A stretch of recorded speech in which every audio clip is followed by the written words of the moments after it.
الحمدللہ رب العالمین والصلاة والسلام علی سید المرسلین اما بعد فاعوذ باللہ من الشیطان الرجیم بسم اللہ الرحمن الرحیم۔ حضرت سہل بن سعد سے روایت ہے کہ ایک عورت رسول اللہ صلی اللہ علیہ وسلم کے پاس آئی اور عرض کی، اے اللہ کے رسول، میں آپ صلی اللہ علیہ وسلم کے پاس اپنے نفس کو آپ صلی اللہ علیہ وسلم کے لیے ہبہ کرنے آئی ہوں۔ تو رسول اللہ صلی اللہ علیہ وسلم نے اس کی طرف اوپر سے نیچے تک دیکھا، پھر رسول اللہ صلی اللہ علیہ وسلم نے اپنا سر مبارک جھکا لیا۔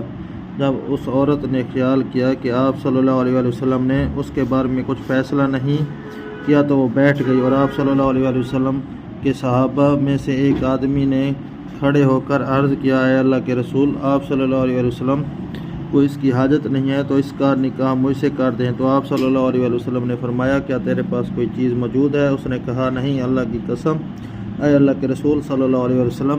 آپ صلی اللہ علیہ وسلم نے فرمایا، اپنے اہل کے پاس جاؤ اور دیکھو کیا تم کوئی چیز پاتے ہو۔ وہ گیا، واپس آیا تو عرض کیا، اے اللہ کی قسم، نہیں، کوئی چیز نہیں پائی۔ رسول اللہ صلی اللہ علیہ وسلم نے فرمایا، دیکھو اگر لوہے کی کوئی انگوٹھی ہو وہ تو واپس آیا تو عرض کیا، نہیں، اللہ کی قسم، اے اللہ کے رسول صلی اللہ علیہ وسلم، لوہے کی انگوٹھی بھی نہیں ہے، صرف یہی میری تہ بند ہے۔ سہل نے کہا، اس کے پاس چادر بھی نہ تھی، اور کہا، میں اسے آدھی چادر اسے دے سکتا ہوں۔ تو رسول اللہ صلی اللہ علیہ وسلم نے فرمایا، یہ تیرا عذر کیا کرے گا؟ تو اسے پہن لو گے تو اس کے پاس کچھ نہ ہوگا۔ اس نے کہا، اگر پہنتا تو تجھ پر کچھ نہ ہوگا۔ وہ آدمی کافی دیر تک بیٹھا رہا، پھر جب کھڑا ہوا تو رسول اللہ صلی اللہ علیہ وسلم نے اسے واپس جاتے ہوئے دیکھا تو حکم دیا، اسے بلایا۔